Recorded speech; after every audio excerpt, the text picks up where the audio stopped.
What's up, guys? Our Wrestling Podcast back at you with Dave Vicious, along with Justin Total Package, Craig the British Bulldog, and the Nature Boy Joe, bringing you our perspective on no inside sources, no ties, just stories from the diehards. Today's topic: overhyped and failed gimmicks.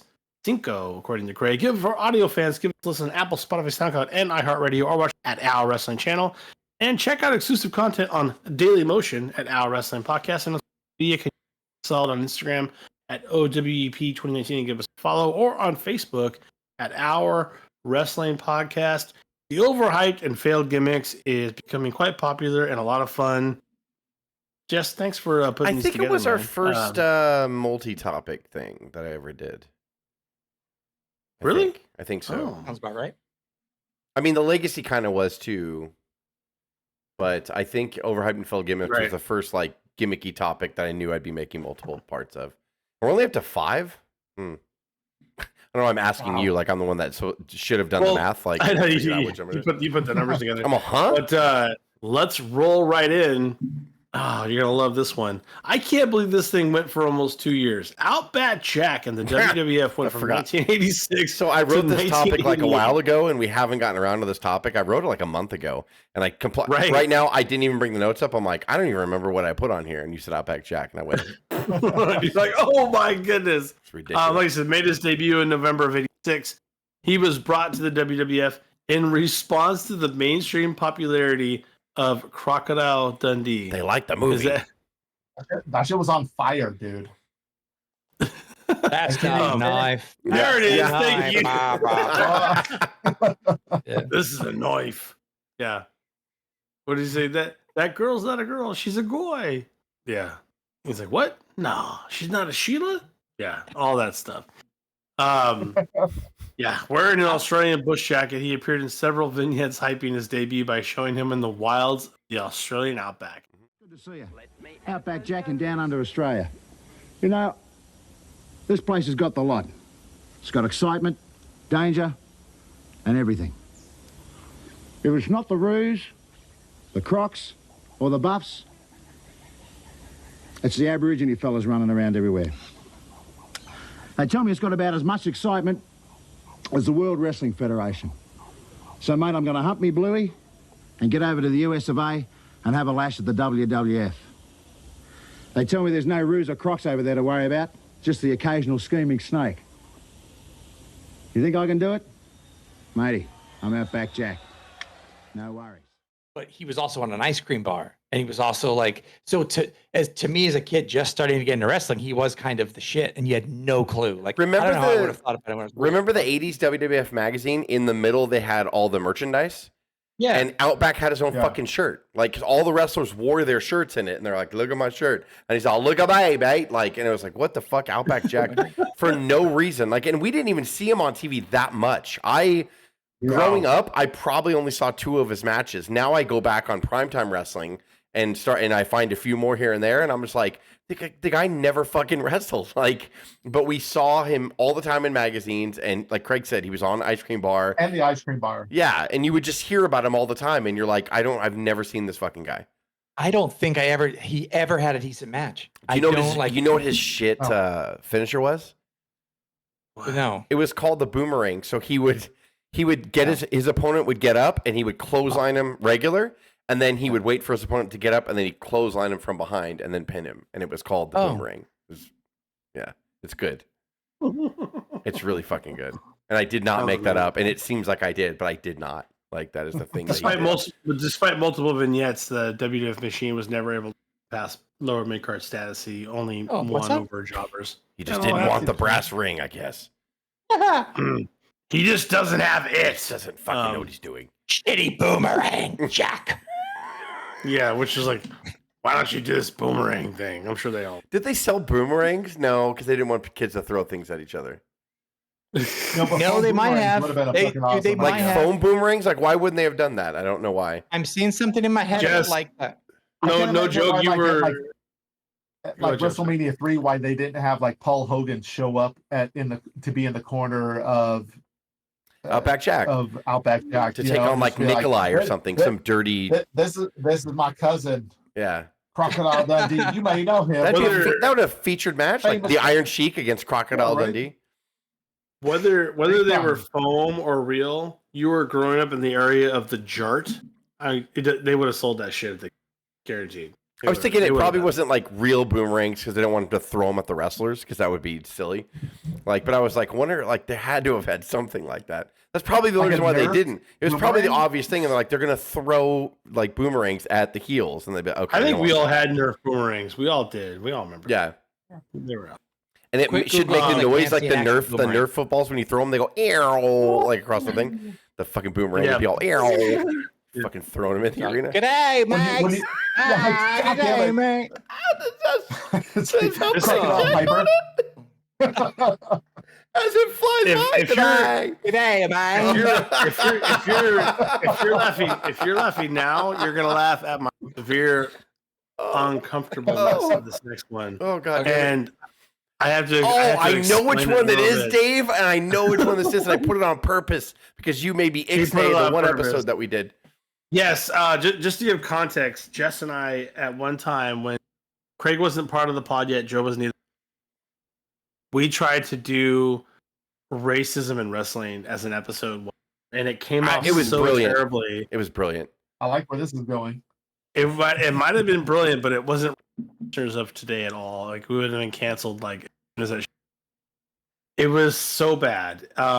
Because it was it funny? Of course it was, but.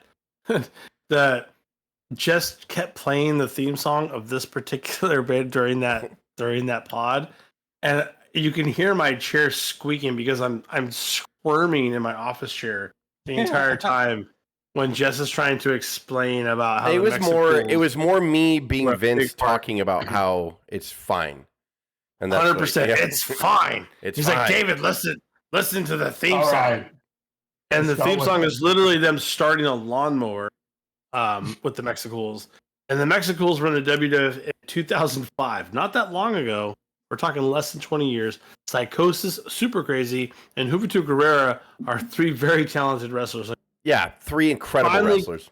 They're incredible. And finally got their break after successful careers in Mexico, WCW, and ECW. They were given the most racially insensitive gimmick of all time. They weren't even trying to hide it. The three wrestlers were made to portray a stereotypical group of Mexican laborers. They would actually come to the ring on lawnmowers.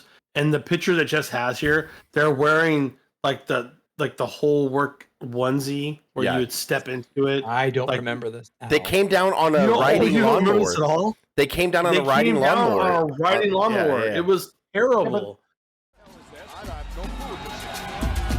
We have a Cruiserweight Championship match underway, and I don't know. What the hell is that? What is this? What?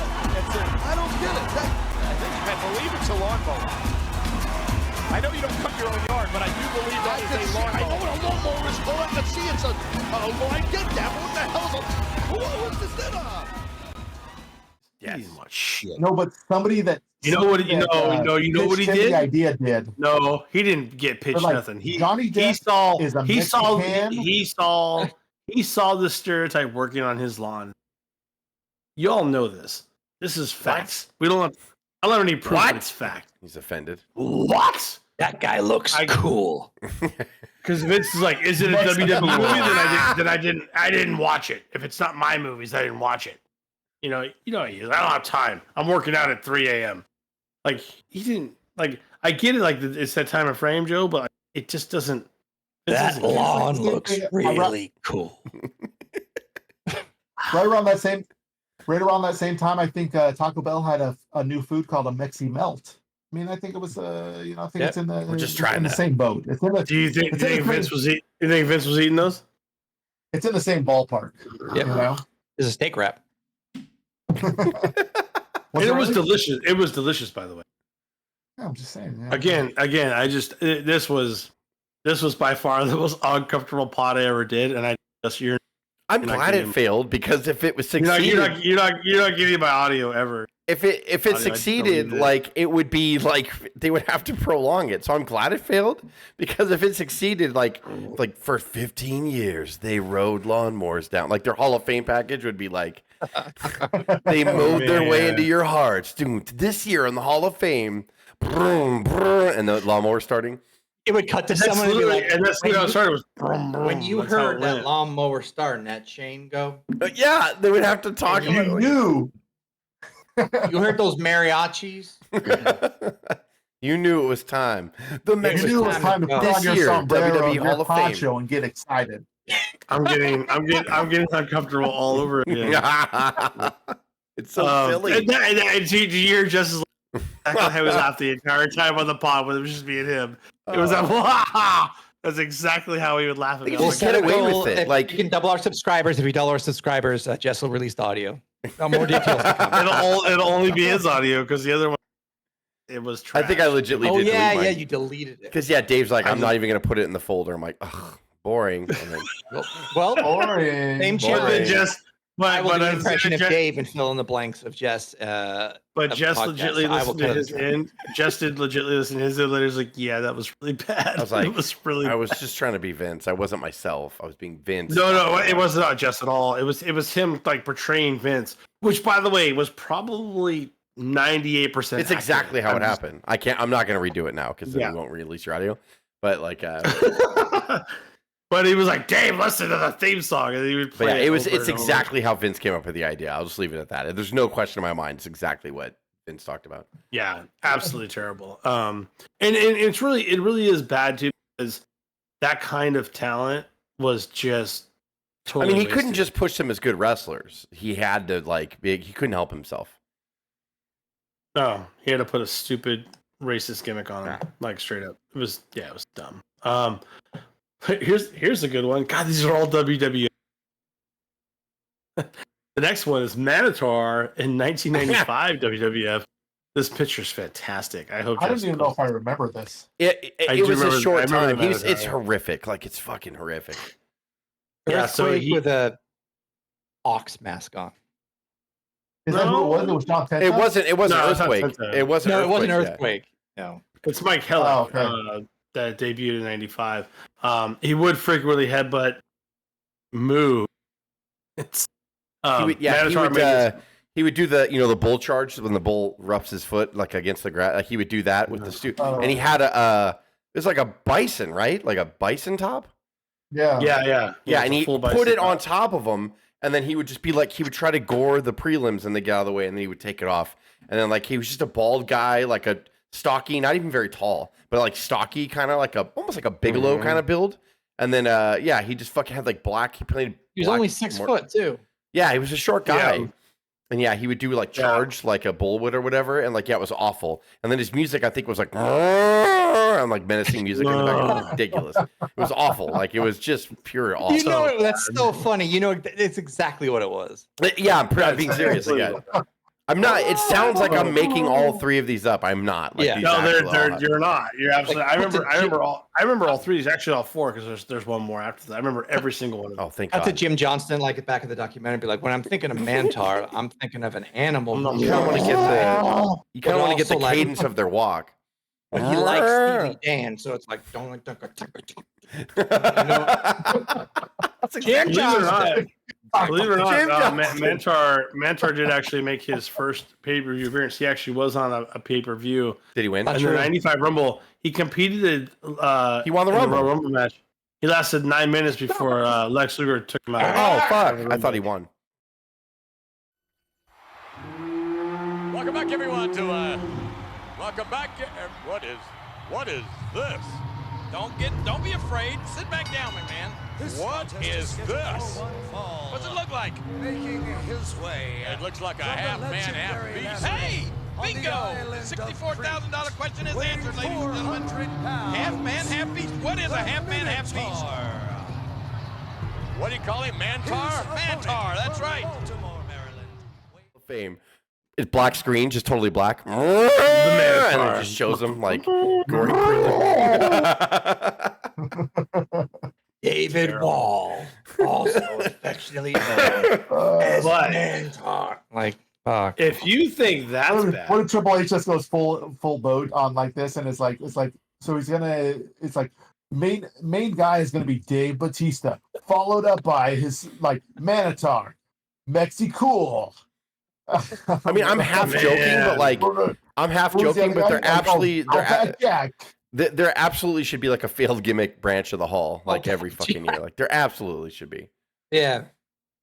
if Pete Rose, rest in peace, can be in the Hall, shoot, Mexico's gonna be in the Hall. Well Let's be said, real. dude. Well, do Well, you also put like do you put failed gimmicks of people that went on to success? Do you put like Isaac Yankem in the failed gimmick Hall of Fame? Only if you want to have fun, Joe. Only if you want to have I some don't fun. know. know? Yeah, that's probably why he doesn't do it. The Paul Smart. Like, He probably Just wanna somebody have asked him fun. that question, just stumped him. He's like, Kayfabe. no, we're not doing it. wait, so IRS No, wasn't a tax guy? I don't get it. Yeah, I don't understand. Yeah. By the way, you think those are bad? This one takes the cake. This is a WCW creation. Welcome to the Hall, Bischoff, for this one. In '99, Eric did strike a deal with the band Kiss to create a wrestler based on the theme of the rock band, That was and that awful. result I knew Craig was- was the Kiss Nope. Demon. Kiss Demon, who was Such a piece of Dale. God damn Dale it. So Torborg, stupid. was supposed to be the start of a stable called the Warrior of Kiss, which would include a member who represented member of Kiss. This was supposed to happen at a special 1999 New Year's Eve pay-per-view against Vampiro. That pay-per-view and the match were taken off the table. However, after Eric lost his position in September of 1999, in order to fulfill the contractual obligation, he was booked in a special main event match at Super Brawl in early 2000. The match was fourth on the card. This is a lot like RoboCop. Like you got the rights and you had to use it, and so RoboCop He was ripped off conscious the because he cage. made a deal with Gene Simmons that the wrestler had to be featured, and in his contract, the wrestler Right. had to have one main event on a pay-per-view. So, Right. like Bischoff's like, And- yeah, and we'll that- figure and that that's out how they- later. And that Like- was all to get Kiss to show up for the show at that point for the PLE they were doing at the time. So they would actually play at a PLE for that. That was all part of it. No, they use the they use the music, and then after a while, I remember he stopped coming out to God of Thunder. Like originally, he came out to God of Thunder by Kiss, but like they after a while, when it's too much money for like a mid card gimmick, so Bischoff's like, Right. yeah, so I can't afford that, and then he just started coming out to generic music, and it was awful. I want to say I don't know why I think this. I think Bryan Adams, who was Crush, was supposed to be the original Demon, and then he's like, no. I'm not doing that, and that's exactly how the conversation went. And then they're like, okay, we'll get this Dale guy. Gimmick's Like, so bad that Crush was like, yeah, he's like, no, I'm out. I can't I'll do just it. pass on it. He's Yeah. all, I yeah. don't Yeah, there's pass the on word. much, but this That smells doesn't- fucking fishy. Crush actually uttered the words, "That doesn't work for me, brother." Yeah. But he That said, doesn't work for me, brother. yeah, I was gonna say, but he said, brother. Yeah, Kiss Okay. Demon was a real thing. Like, yeah, it was bad. It was really bad. Like that's how you knew. But then again, like on their rise up, he had Glacier. So I guess it doesn't like symbolize like necessarily that you're going down the toilet, because the Attitude Era had a lot of shitty gimmicks too. But Right. which is why this topic will go on forever. But yeah, like Gene Simmons is probably like he can't lose, but that Yeah. also like shows like it was Just stupid. doesn't lose. I want to say it was stupid stuff like that. I don't remember what Bischoff said, but it was like a lot of stuff was like, yeah, they were going to do a pay-per-view, and when the clock struck midnight or something like that, like Kiss was going to play live or something like that. It was crazy pants, like what they were trying to do. And then the Kiss Demon was going to come down to the ring like during that or something like that. So yeah, then in their minds for a minute, they were like, well, I mean, if he gets over, he could just be our champion. Like they were probably going to do that if anybody gave a shit about the Kiss Demon. I mean, if David Arquette can be champion, then Yeah, Kiss they Demon should just put can Kiss bite Demon. as well, right? That's exactly right. Yeah. Stinger splash. He's got the Demon dangling. He's got the Demon in the Scorpion Death Drop. 1, 2, Sting wins. Good God, that was a quick, decisive, impressive victory. Raider fan, I can say it. I'm a Raider fan, I can say it. Come on. So, a lot of hurt. There's a lot of hurt. I can feel the hurt. God, these are 4 good ones. The clips I'm going to put in are just going to be great. oh, it'd be fantastic. It'll be so good. Lovely. I can't wait to watch this one back. For audio fans, give us a listen to Apple, SoundCloud, and iHeartRadio, or on social media. Can you give us a follow on Instagram at O.W.P or on Facebook? For Joe, Jess, Craig, and myself, this is the O. Signing off. Have a good one.